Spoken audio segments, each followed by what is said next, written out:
Amazingly enough, the country is on a modest but real winning streak. We have won gold medals in two consecutive Olympiads. In the wake of Carlos Yulo's double gold in Paris, the question over support for sports with Olympic potential has become even more pointed. The singer-actress Agot Isidro was one of the first to ask the question. So pwede na ba natin bawasan ng sponsorship at funding ng basketball? At idagdag na lang sa gymnastics, boxing, and weightlifting. Pwede na nga ba? O dapat ba? Hi, this is John Nery and you are in the public square.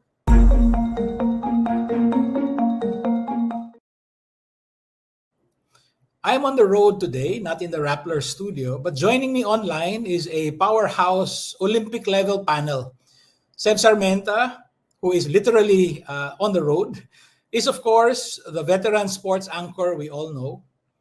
J. Mark Tordesilia, just returned from his Nieman Fellowship in Journalism at Harvard, writes a pioneering sports blog. And Jasmine Payo is our very own Rappler sports editor. Welcome, Sev, J. Mark, and Jazz, and thank you for joining us in the public square. Hello. Hi. Magandang araw sa inyong lahat. Hello. Jazz, please set the context. Who is out there supporting sport? Where is the funding coming from? I think it's important to understand first the setup in Philippine sports. So there are two main sports bodies in our country. So that's the PSC, the Philippine Sports Commission, and the POC, the Philippine Olympic Committee. So the PSC is basically the sports arm of the government. So all the budget comes from them. All the funding for the training, for the competition, for the international exposure of the athletes, they all come from the PSC.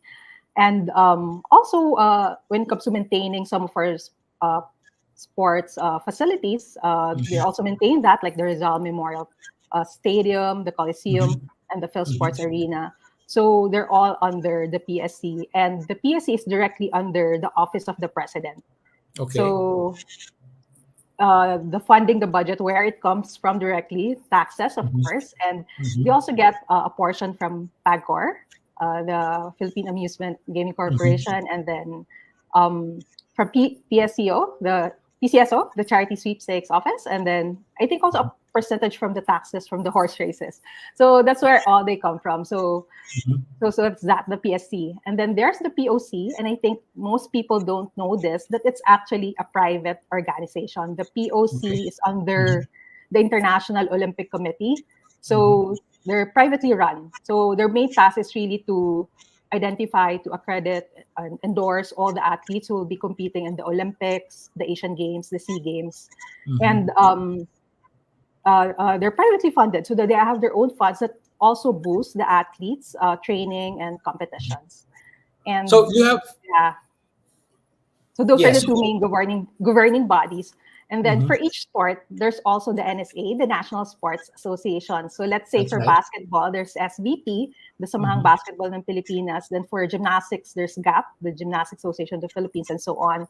So the NSAs, they work closely with both the PSC and the POC. So that's really our setup. It's a public-private dynamics. Yes, but I'm not sure if we can use the term partnership. No, I mean we might have to tease out the implications of what partner means. J. Mark, what should we expect as citizens and sports-loving fans, no, from the government? So Jazz talks about the PSC, so that's where the government comes in. What should we expect from them? So when we talk about funding for athletes, most of the time we only talk about it after a sporting competition. That's right. Like right now, after the Olympics.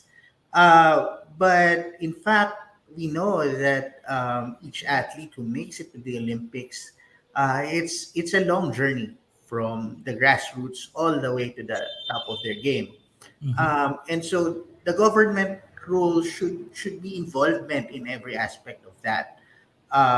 we talk about allowances, for example, for our Mhm. top national athletes, and the government provides for that. Whether or not that's enough, I don't think there's any dispute. It's not enough.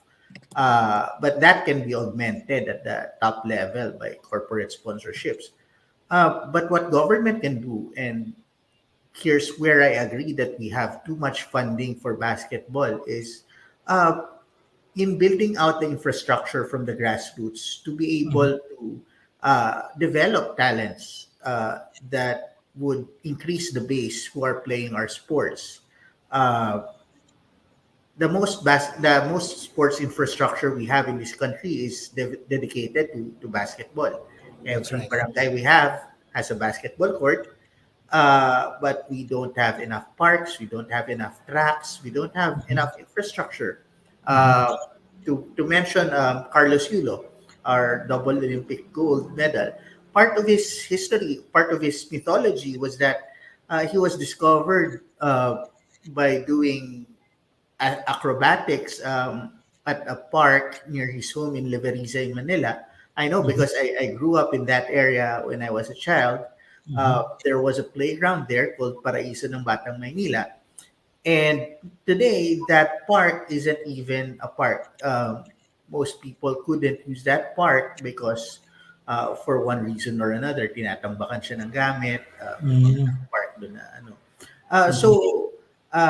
I think government's role should be holistic Mhm. from the start, from providing access to facilities all the way until the end, which is supporting our national level athletes. So I can see that already when we speak of government support, we have to make a distinction also between local governments, who take care of those parks that you mentioned, and the national government.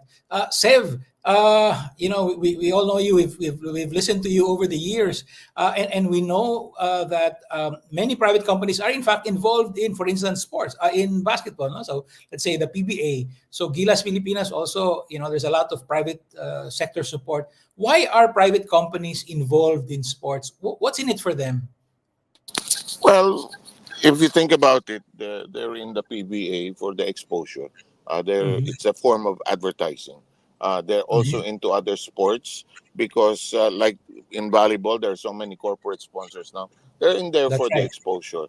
The Mhm. connection between sports and the high profile nature of sports gives them maximum exposure both on television, on radio, social media, print media, before the game, after the game, Yeah. long after the event is over, they're still being talked about. The fact that they're wearing a uniform gives their products maximum exposure, of course.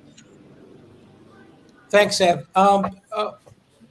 What about I've seen a lot of private sector support come in, for instance, in the form of commercials. No, when Heidelin Diaz won her gold medal, and now I think we can expect the same for some of the less familiar sports like weightlifting, gymnastics, and so on. Would we expect the private sector now to be more, I don't know, proactive, maybe invest in these smaller sports in the hope that it will reap tons in terms of exposure down the road? You're asking me? Well, Yeah. you'll have to talk to the people who run the advertising agencies and the marketing groups. It's an issue of numbers. Some Mhm. sports don't get exposure, and it's an Mhm. issue about the people in our business in television. There's not. It's hard to cover many events.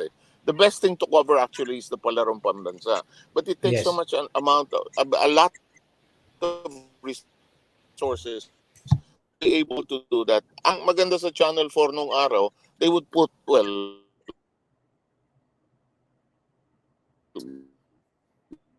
for Saturday evening, they would put giving their athletes and so many other sports. So it's a whole culture change. It can't be just basketball. I think we tend to blame basketball and volleyball nowadays too much for it, but consistent on basketball and volleyball. Well, it's a high profile.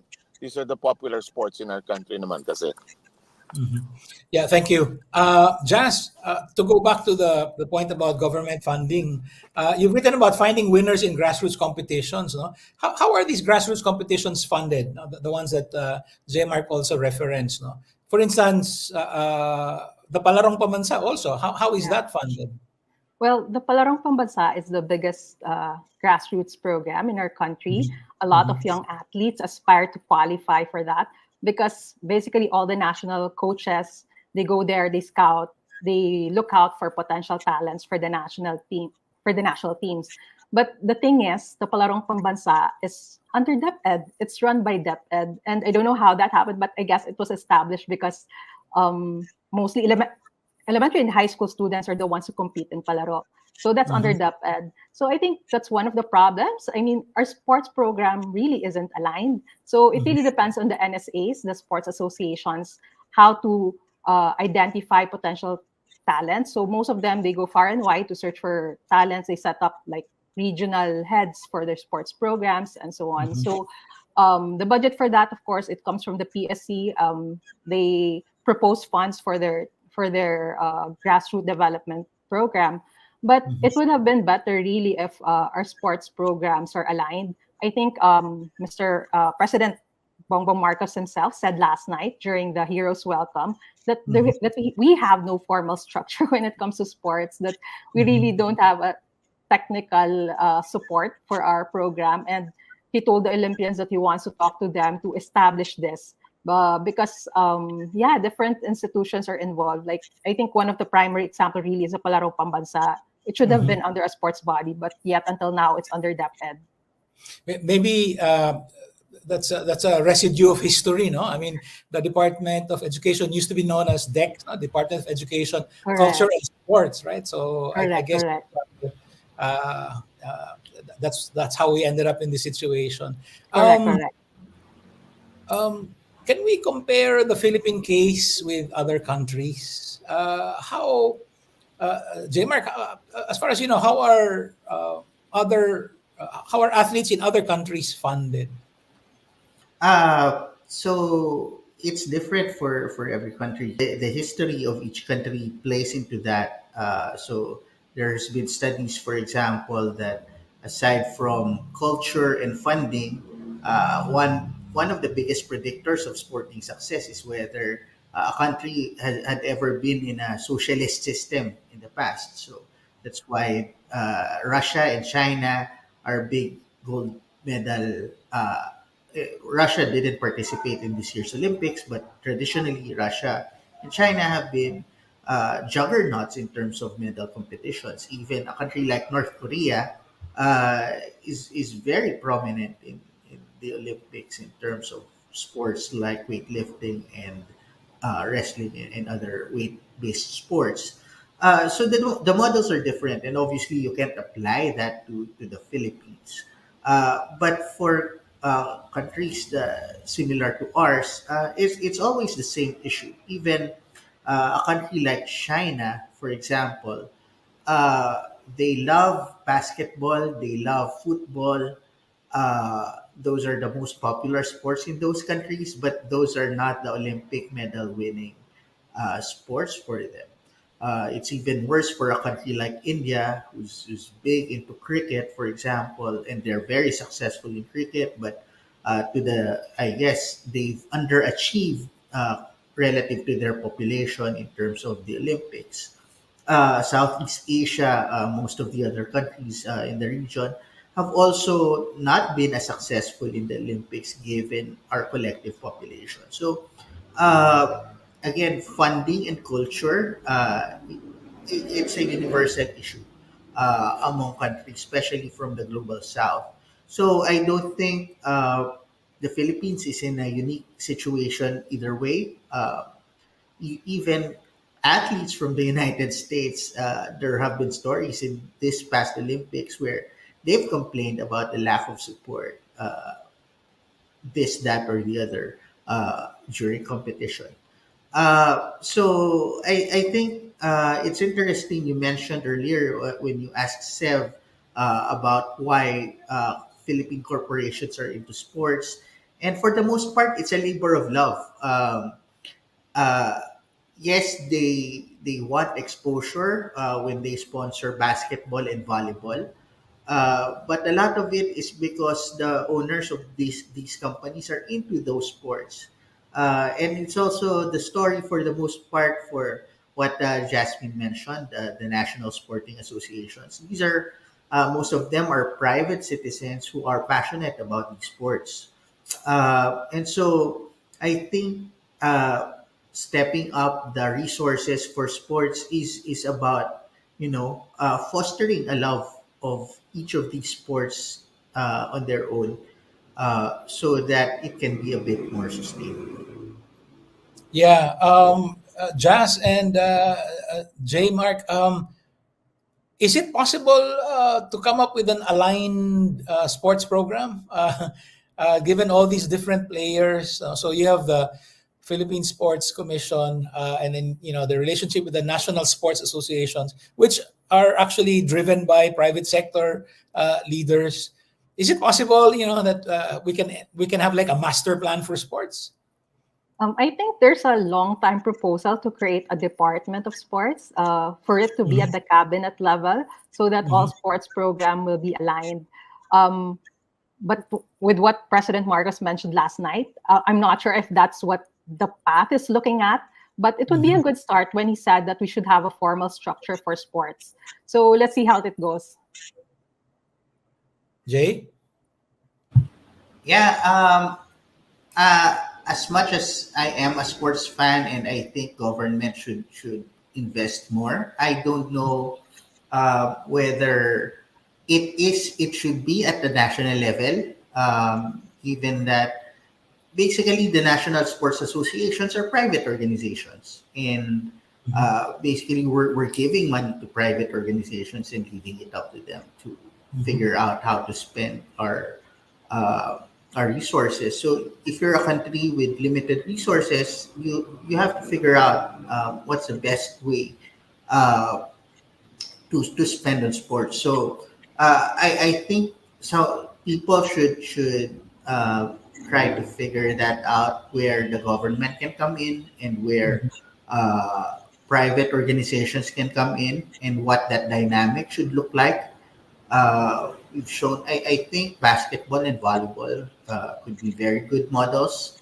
Mhm. Uh, but I think the biggest problem that needs to be solved is that uh, we're only willing to fund champions. We're only willing to support champions. Mhm. Uh, I remember I read somewhere that Carlos Yulo in 2019 was having a hard time securing sponsorship, and that was Mhm. even after he won a world championship medal already, Mhm. um, because they weren't sure whether he would win an Olympic medal. And that's a very high bar for any athlete, di ba? Mhm. Na kung hindi ka Olympic champion, hindi ka worth sponsoring. I think generally, both for the government and for the private sector, we don't spend enough on sports. And so I think there should be coordination. I think there should be a master plan. And I think there needs to be more coordination between the government and the private sector actors in the sports. Thank you. I have a question for Sev.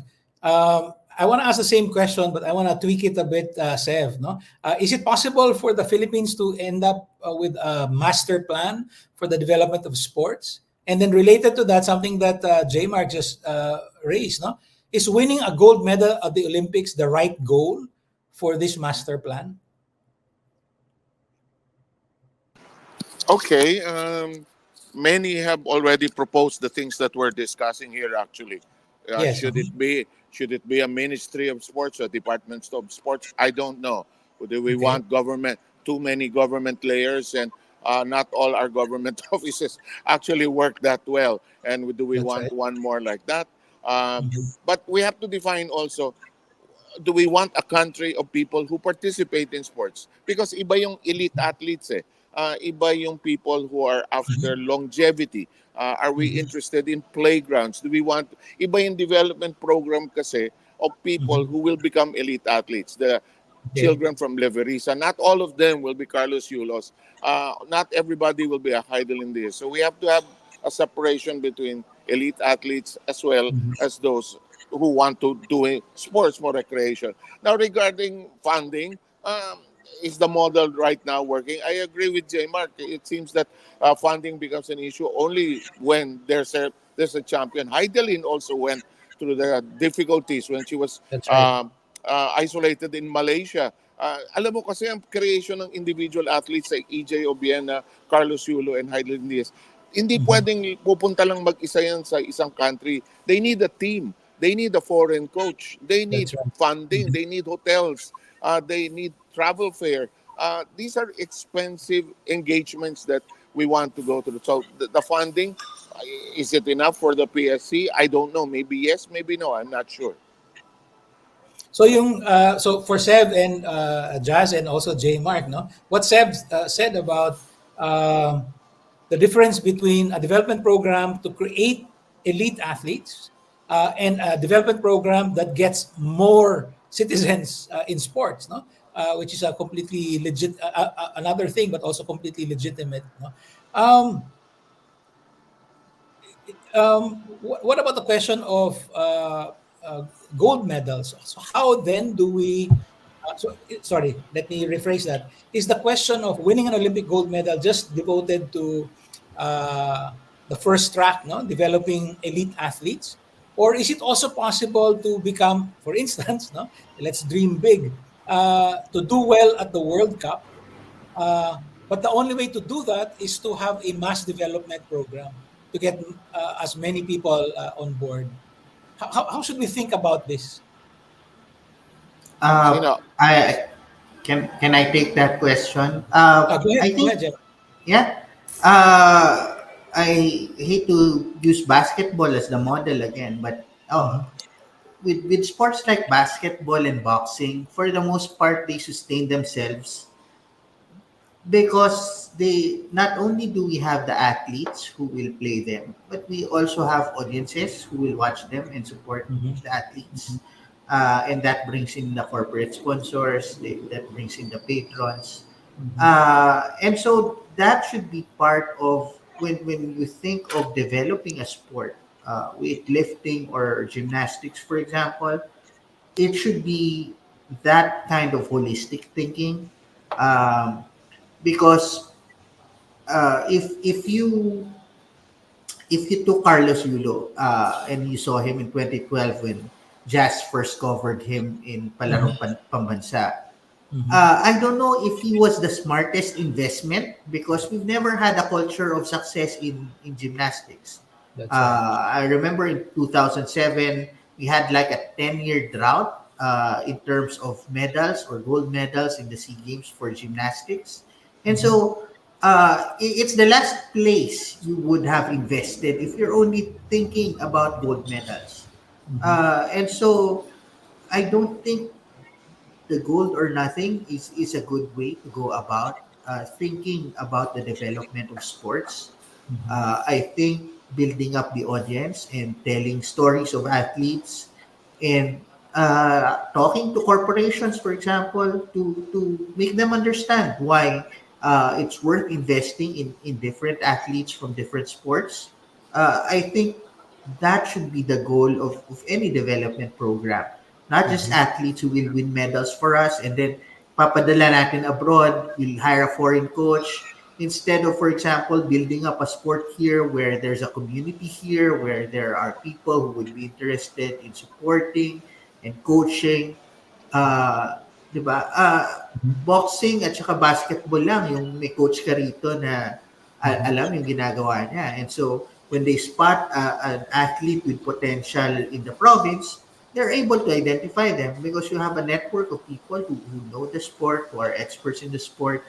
Mhm. And so that should be a goal of every sporting association in the Philippines, to develop the sport, not just in terms of winning medals, but building up their base. Who will be the supporters? How easy is it for a corporation to come in and to give support for? Yeah, what keeps repeating in my head right now is what Jazz said, no context. What Sev said, no culture, and what you're saying now, J Mark, no, which is infrastructure. I mean, all of these pre-existing conditions, no. Um, Jazz, what do you think? Should it be gold or nothing? Well, I think that's really the problem. One of the problems with Philippine sports because it's all performance based, like the funding, the budget.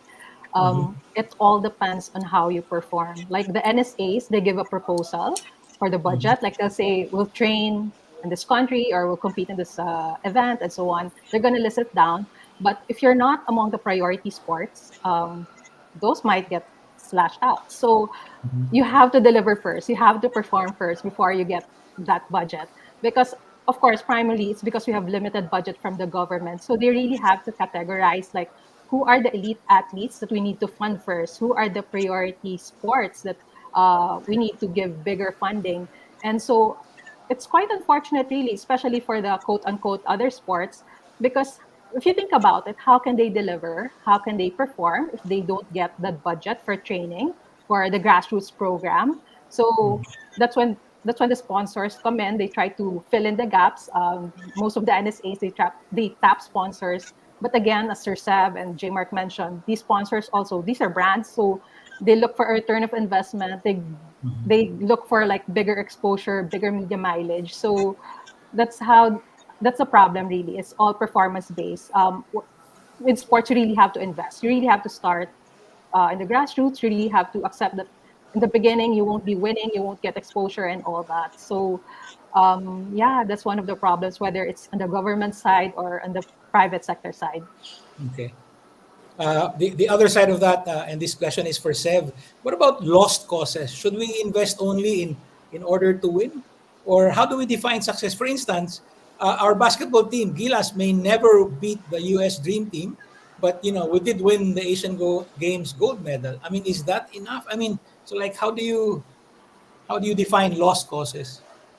I think that's very realistic. We will not be able to beat the top teams from Europe, but Mm-hmm. if they're on a consistent basis, I think the world has changed in terms of the size of the players, the quality of the game. The Mm-hmm. NBA has redefined the game so many times over.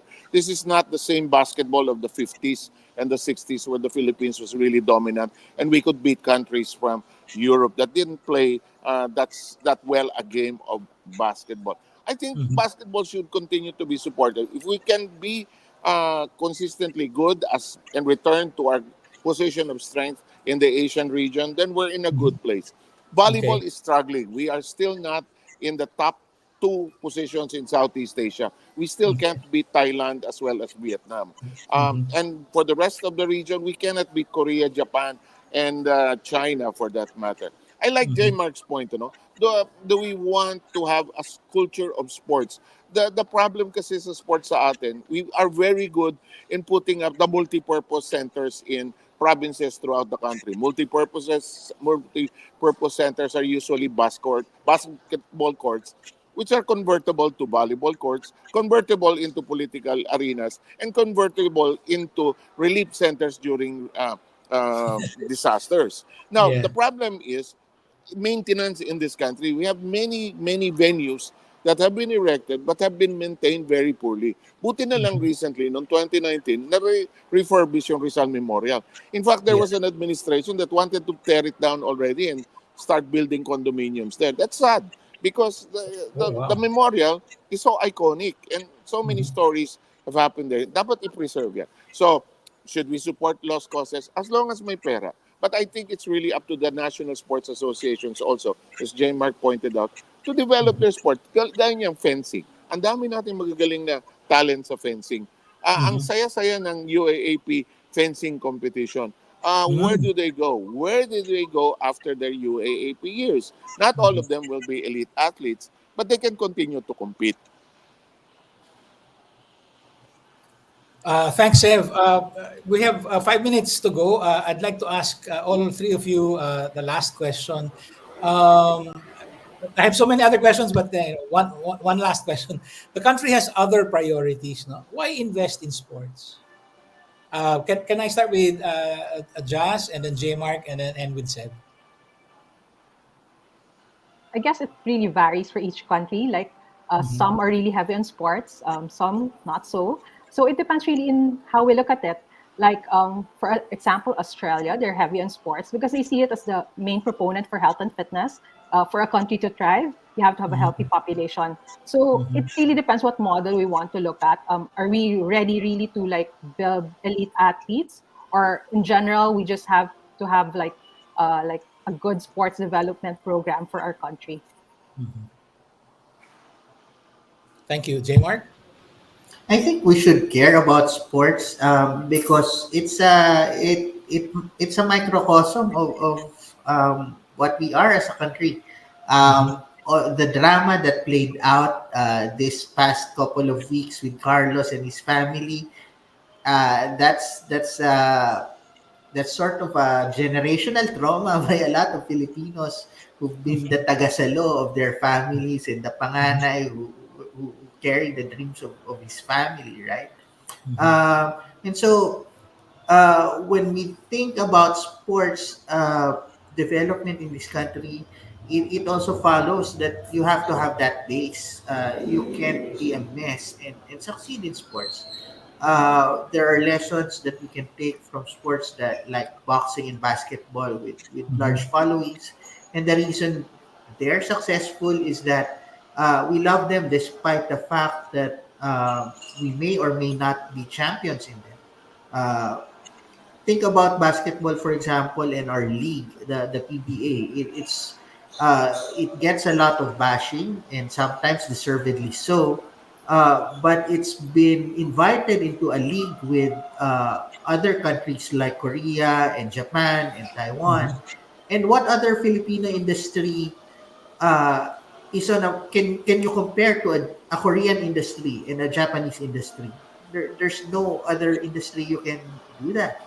Uh, and that happened because of love and investment, sometimes too much investment. But we love our basketball heroes even when they're not champions. That's how Robert Jaworski became a legend, di ba? Hindi naman siya nanalo, hindi naman siya yung pinakamaraming championships. So we need to get to that point where the love for our athletes is unconditional, the way uh, the love for our country should be unconditional. And so I think that's a worthy goal for us. That if we can build up our sports, imagine what we can do for our country too. Thank you, J Mark and Seb. I'll end by citing the example of the Marikina Sports Complex over there in Marikina. It's one of Mhm. the oldest in the country. It was used for the World Softball Championships. So many palarong pambansa, so many events have happened there. It's still there. It's well maintained by the government of Marikina. Yeah, Marikina is Mhm. small, it's easy to maintain. But people there Mhm. every Sunday walk and jog there and almost Mhm. every day. And they help clean that place. If we Mhm. develop a culture of sports, not only for elite athletes, kasi ang elite athletes, generational yan eh. Hindi lahat Okay. ng generation may Manny Pacquiao, Heidelin, Carlos Yulo, EJ Obiena. But as long as we have Mhm. the infrastructure, the venues, these programs, the leagues, the media coverage to be able to develop that culture of sports, and I think we can develop those future champions. We don't have to wait for them to win in the Olympics to honor them and to talk again endlessly about funding, infrastructure. Parang tama si Mhm. J. Mark eh. This only becomes meaningful or relevant. Pag, oh sige, yan na naman kayo, basketball. Sobra na gastos ninyo, sobra na yung volleyball. Yes, but at the same time, there have been efforts to support the other sports as well. So let's have a nice sporting culture and let's win as much as we can, but let's play sports. It's good for a long life as well. Thank you, Seb Sarmenta, J. Mark Tordicilla, Jasmine Payo, for giving this episode, despite its technical difficulties, a sporting chance. This has been a most instructive conversation. Thank you.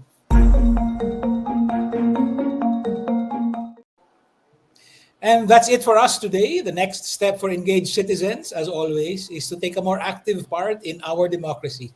Download the Rappler Communities app to join the chat room of your choice. Thank you. This is John Nery. See you in the public square.